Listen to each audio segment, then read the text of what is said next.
وبالإسلام دينا وبمحمد نبيا ورسولا رب زدني علما وارزقني فهما آمين. بسم الله الرحمن الرحيم.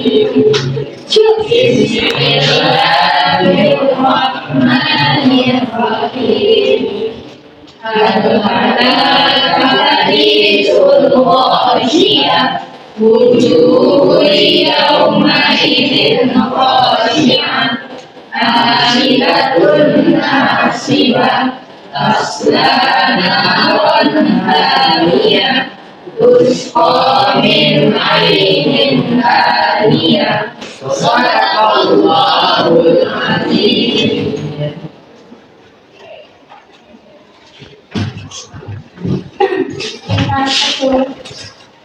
Akhir Aisyah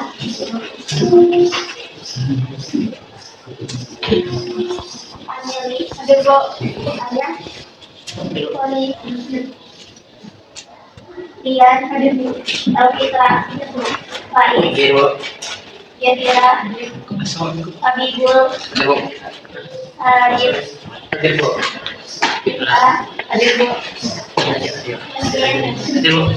Nabila Saskia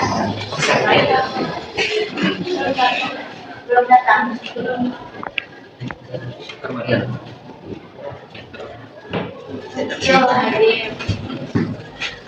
Cuma satu di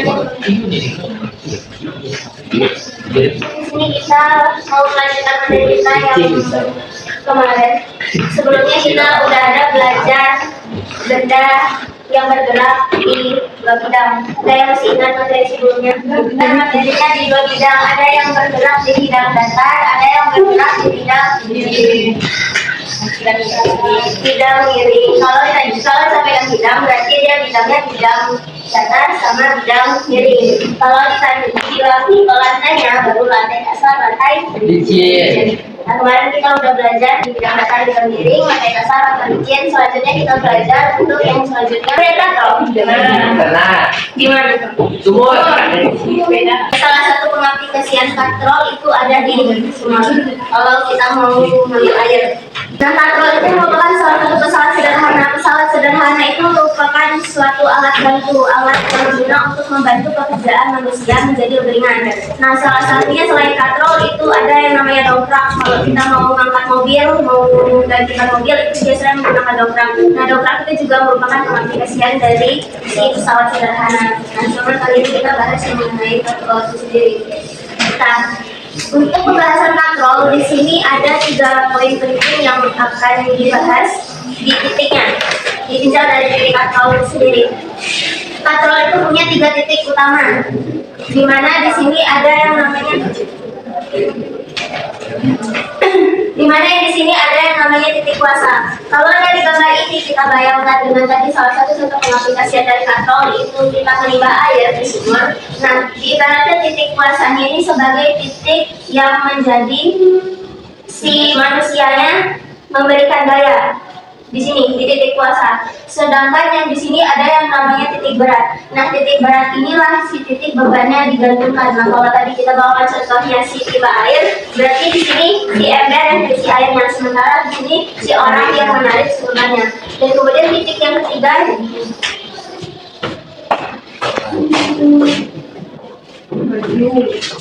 nah, kemudian yang ketiga yaitu ada yang namanya titik kumpul, titik yang menjadi pusat si bebannya itu diletakkan. Nah, kan kalau prinsip katrol itu sama kayak materi kita yang gerak lingkar kemarin, gerak benda yang berpusat pada satu besar-besaran. Nah, titik pusatnya itu dinamakan dengan titik kumpul. Nah, bentuk katrol itu akan tetap berbentuk lingkaran dengan satu pusat di tengahnya. Bukan bentuknya yang berbeda-beda, tetapi cara penggunaannya. Nah, di sini yang kita bahas ada 3 macam jenisnya. Yang pertama yaitu katrol tetap, katrol bebas, dan katrol majemuk. Kalau dilihat dari gambar ini, nampak nggak bedanya? Apa bedanya? Kalau yang tetap di mana? Gayanya di bawah. Nah, yang ditinjau di sini kalau dia katrol tetap. Berarti katrolnya itu tetap berada di sini, dia tidak bergerak. Sementara katrol bebas, berarti di sini kan dia bergerak terus katrolnya. Dia berubah posisi, dia tidak bergerak di sini ada terus. Itu dia bergerak posisi, makanya dibilang dengan katrol bebas. Nah, katrol majemuk, apa itu katrol majemuk? Kalau udah majemuk berarti dia banyak ya. Nah, makanya di sini cuma satu, di sini cuma satu, sementara di situ ada dua. Nah, katrol majemuk itu gabungan dari si katrol tetap sama katrol bebas sendiri.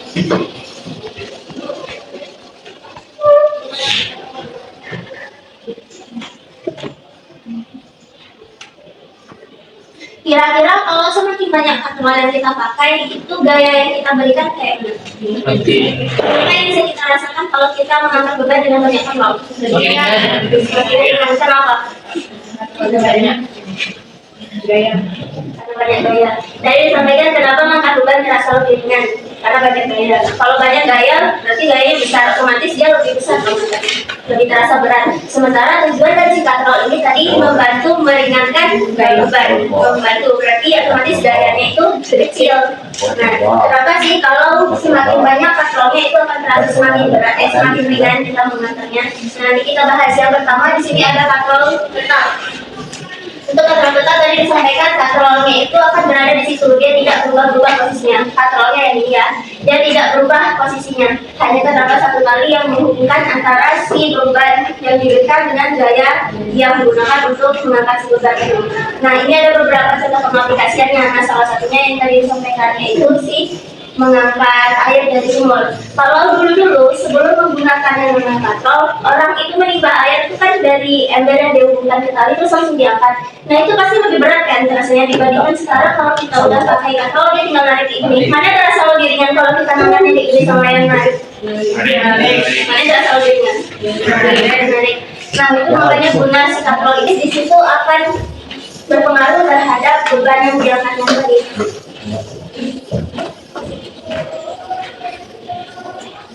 Tadi juga disampaikan untuk katrol majemuk itu perpaduan dari katrol bebas dan katrol tetap.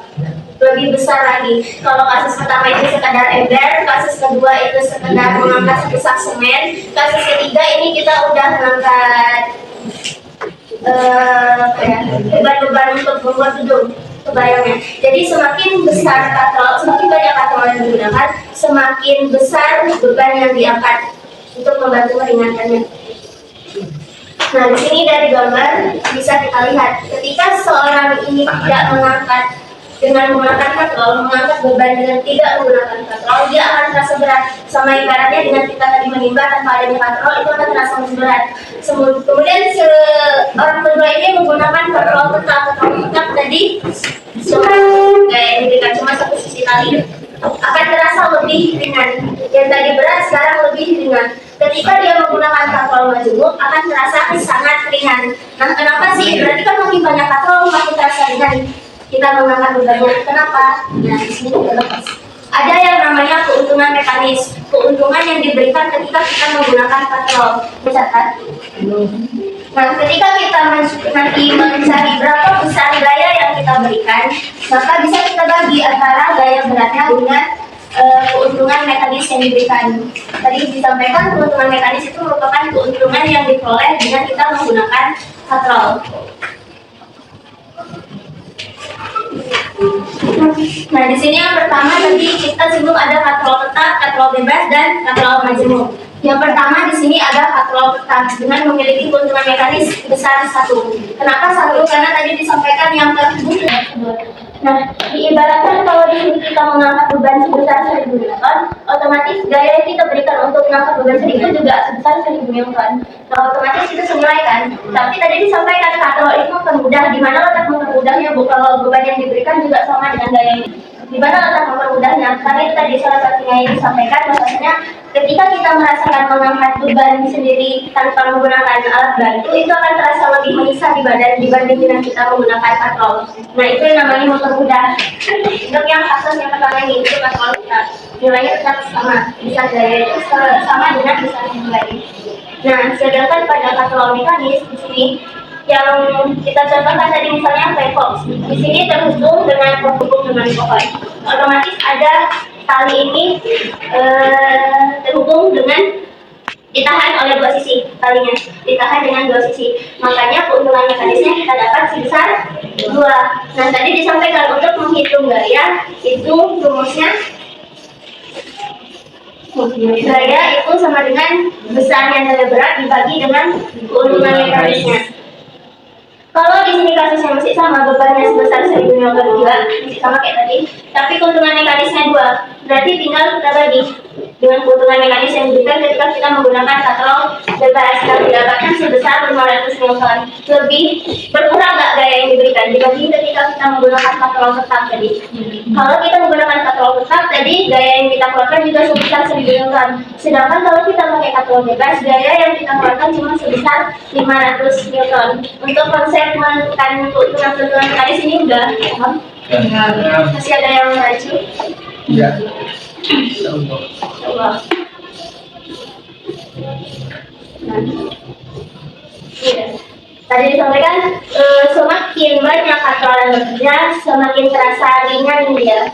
Nah, yang di sini didapatkan keuntungan mekanisnya sebesar 4. 4 itu bukan didapat dari 4 katrol yang bekerja, tapi ditinjau berdasarkan kali yang bekerja. Nah, kalau dari sini kita lihat di sini, ini gaya yang kita tarik, gaya yang kita berikan, otomatis sisi tali yang sini udah kita berikan. Nah, berarti kan yang terhubung di sini. Ini 1, putar ke sini, di sini ke sini terhubung lagi, ini 2, ini ke sini terhubung lagi, ini 3, ini terhubung lagi, makanya dapatnya 4. Jadi keuntungan mekanis yang 4 ini didapat bukan karena si katrol. Jadi nanti ketika katrol 5 bukan menentukan juga si keuntungan mekanisnya sebesar 5 dan selanjutnya. Dari sini bebannya masih tetap sama sebesar 1000 Newton. Kita dapat dari keuntungan mekanisnya sebesar 4. Kita bagikan antara 1000 dengan si keuntungan mekanisnya 4, kita dapat gaya sebesar 250. Tadi kita pakai yang katrol tetap itu. Nah, tadi itu udah disinggung sedikit mengenai macam-macam untuk penggunaan katrol. Nah, di sini kita masuk yang kasus pertama untuk pengaplikasian dari katrol.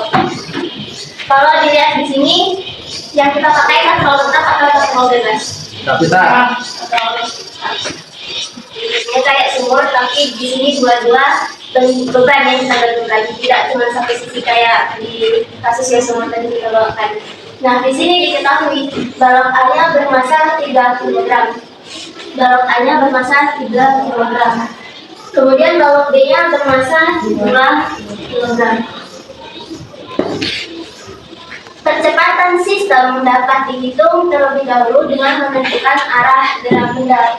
Nah, catatannya dengan yang searah dengan percepatan itu bernilai positif. Kalau yang ditanya percepatan tadi disampaikan kuncinya ditentukan dulu arah gerak bendanya. Arah gerak benda kalau kasus ini ke arah mana? Ke arah benda A atau ke arah benda B? Kenapa? Lebih berat. Tapi bukan karena si kilonya yang kita lihat, tapi si gaya beratnya. Untuk menghitung gaya berat kemarin rumusnya apa? Massa dikalikan dengan gravitasi. Berarti untuk si gaya beratnya sebesar 30 Newton. Sementara untuk si BB-nya 20 Newton. Makanya percepatannya ke arah si benda A. Nah, sekarang kita masuk ke contoh soal yang pertama. Masih sama nggak soal yang sama kayak yang tadi? Masih. Di sini diketahui balok A-nya bermassa 8 kg. Balok B-nya bermassa 2 kg. Berarti si WB-nya 20 Newton. si WA-nya 20. berarti kecepatannya ke arah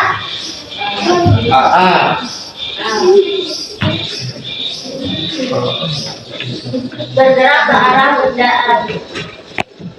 Tentukan berapa besar percepatan sistemnya. Nah, tadi didapatkan untuk balok A-nya bermassa 8 kg, balok B-nya bermassa 2 kg.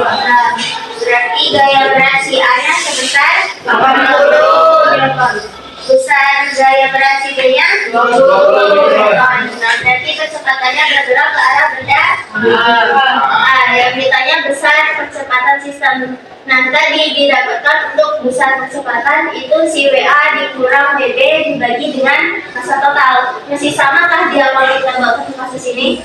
Masih. Masih. Yang berat berarti di sini kita masukkan untuk percepatannya WA dikurang WB dibagi dengan percepatannya 10.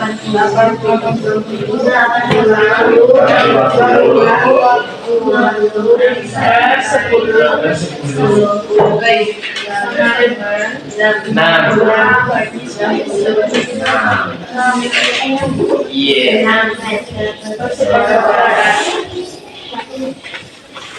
Kemudian yang kedua ditanya berapa besar gaya tegang kalinya. Gaya tegang kali yang ditanya di sini yang tegang kali di B. Jadi yang A bisa ditambahkan gaya tegang kali di B. Bisa kita hitung dengan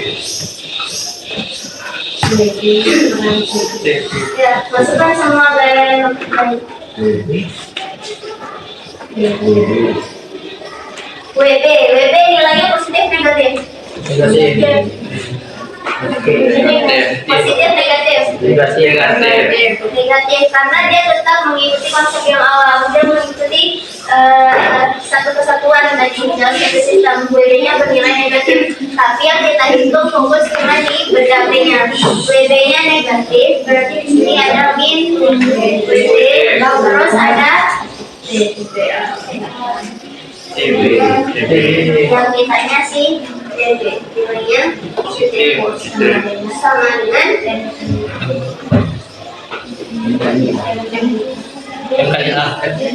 M dikali dengan bukan masa total. Kalau di sini kenapa masa total? Karena ini saja percepatan bisa dalam satu sistem. Sementara yang B ini ditanya cuma 3 kali si B. Berarti kan ini juga cuma satu benda. Makanya yang kita masukkan cuma masa si benda yang ditanya, tidak masa keseluruhan. Makanya diatur di sini cuma masa, berarti masa si benda B yang dimasukkan. Nilai WB-nya min katanya, berarti min 80 min 20. WB-nya yang ditulis masa benda B 2 kecepatan kita dapat ini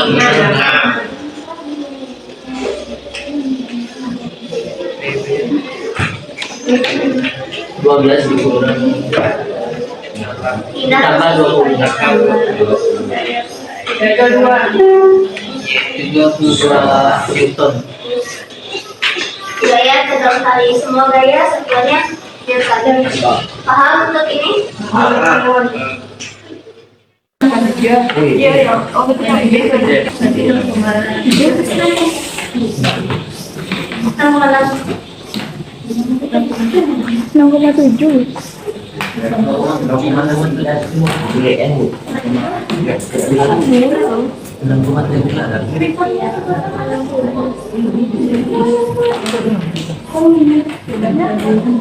Ada yang lain dapatnya selain 6,69, 6,7 selain itu.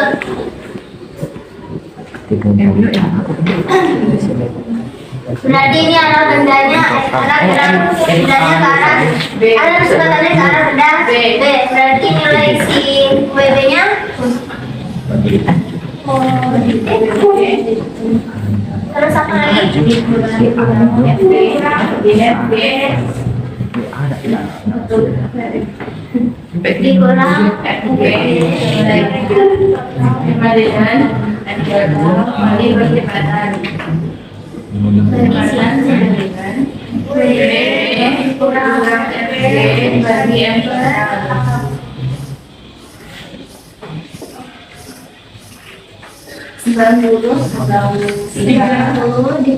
3 bagi 13.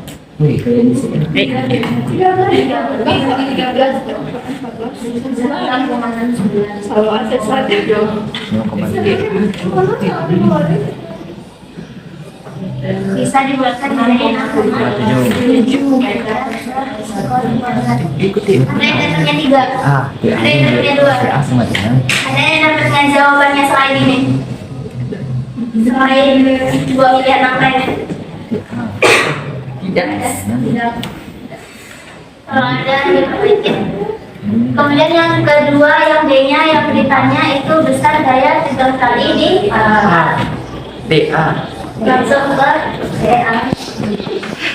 TA-nya positif negatif.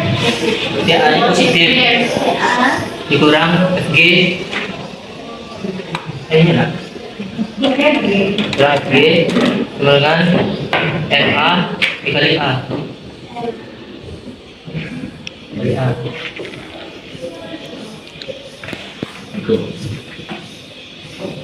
9 jadi tambah FA. Berarti tambah G.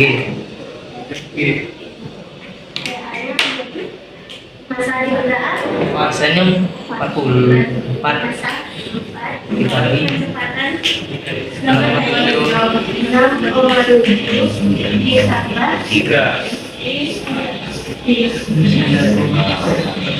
kali 6,7 26 tambah 29,8.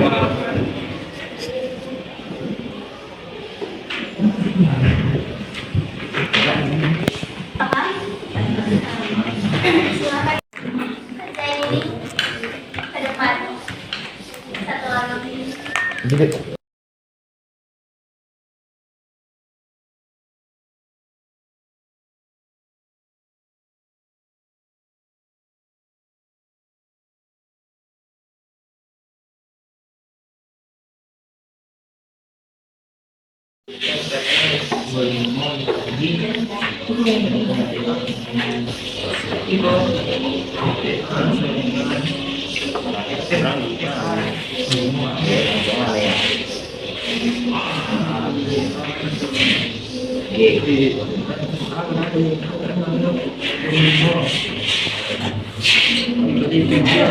Yang lain juga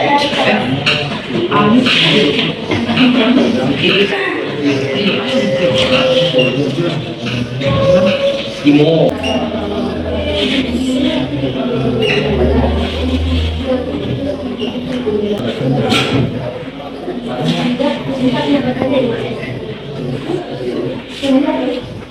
dan versi Yasin dapat percepatannya 7. Ya. 7. Yang lain ada yang ada? Baik. 7. Ayo. Yang lain paham? Paham. Ini SD-nya dapatnya 5 paham? Paham. Dabu. Rumus FG kemarin apa? Itu tadi kan. Mu kali N. Rumus mencari FG kemarin Mu kali N. mu dikali N. Mu-nya diketahui 0, ya, si N-nya sudah ada kan? Makanya diganti. N itu M kali G. 325. A-nya sama dengan WB dikurang FG per M total. WB-nya 75 dikurang FG-nya yang kita ubah menjadi mu dikali N per masa totalnya itu 10.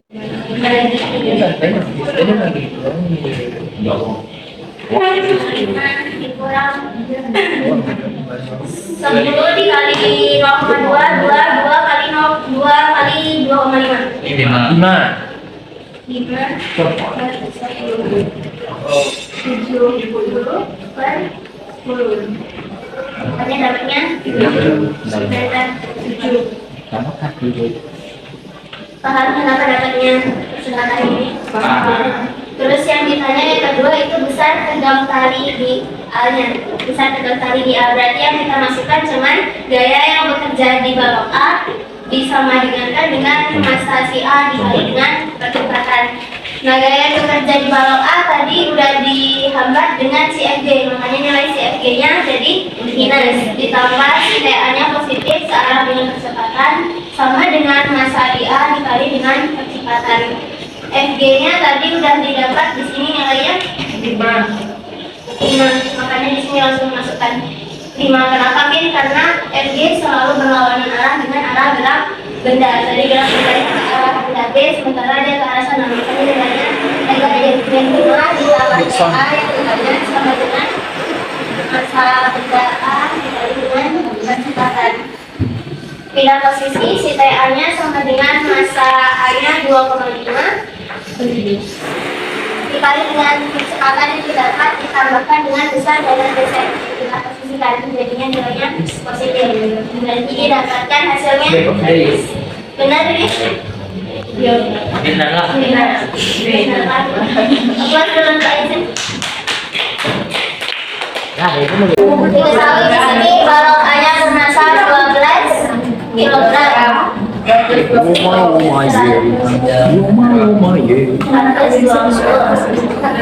Balok B-nya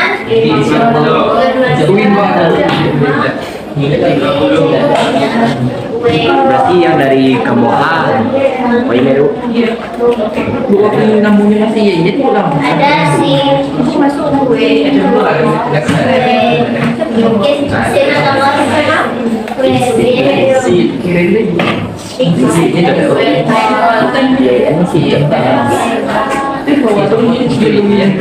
WC-nya berapa? Masih. WB-nya 50, sin sudutnya 30, sin 30. Sini 13. Sini 13.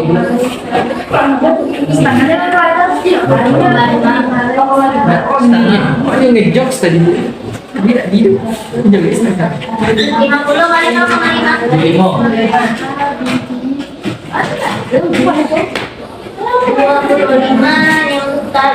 Yang satu 120 Newton. Berarti bendanya bergerak ke arah WB naik. Bedanya tarik. Bisa kita pakai rumus ini? Ganti yuk. Ini kurang WA. Enggak. Beli WA. Berarti rumusnya kita ganti dari WA kurang WB. Kurang WA. Kurang WB sin Bu. sin Kita. Beta. Beta.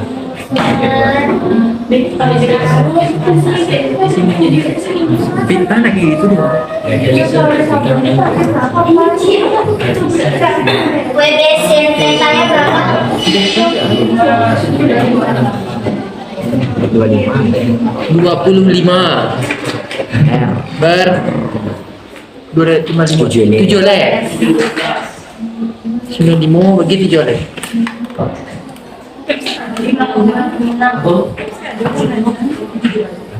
5,6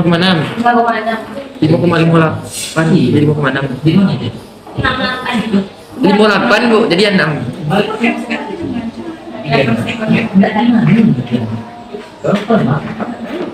Sama berarti rumus untuk menghitung berapa besar tegang kali WA-nya berarti si WA min WA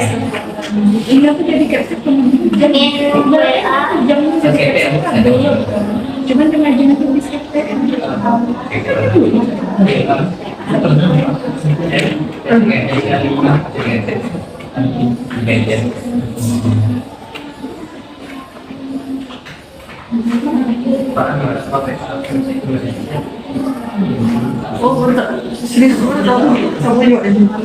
TA-nya?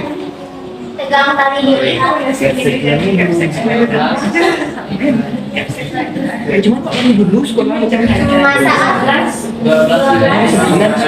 kalau masuk sekolah kedua pernah masuk joget sek. Oh PSD 6 tahun. Belajar matematika juga. 12 kali 5,6 Kali E 12 kali 5,6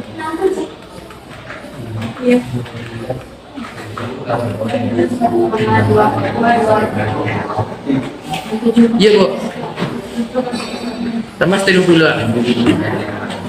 187. 187,2. Dah. Dot. Enggak bang.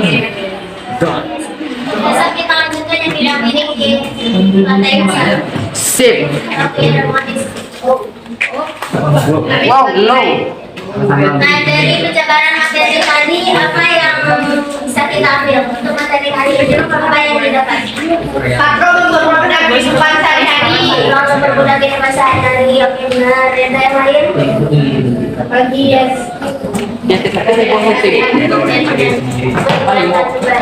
Semakin banyak makro, semakin kecil gaya yang dan perlu diingat untuk menentukan arah pusat kecepatan itu yang kita besar gaya berat.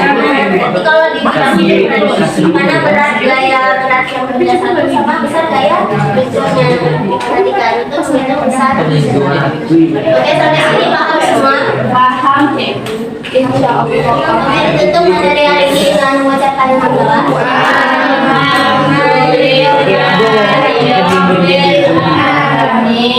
Assalamualaikum warahmatullahi wabarakatuh.